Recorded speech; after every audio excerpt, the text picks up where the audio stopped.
All right, today I'm going to show you how to clean a stove top with Windex right here, okay? You can use Windex for cleaning a lot of things, all right? So I'm just going to spray the stove top with this Windex, as you see, and I'm going to give it a second to let it soak in, to soak in.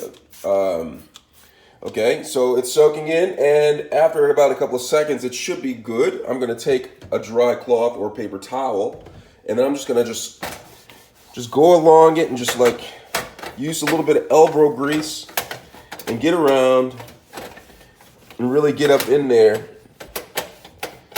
And see, it's all the crud is coming up on the cloth and it's leaving the stovetop very shiny, clean looking, very good. It cuts some of the grease and it's out like that. It may look like there's some streaks on it, but once it dries, it will actually look pretty darn nice. And that's how you clean a stovetop with Windex. Let me know if you have any questions.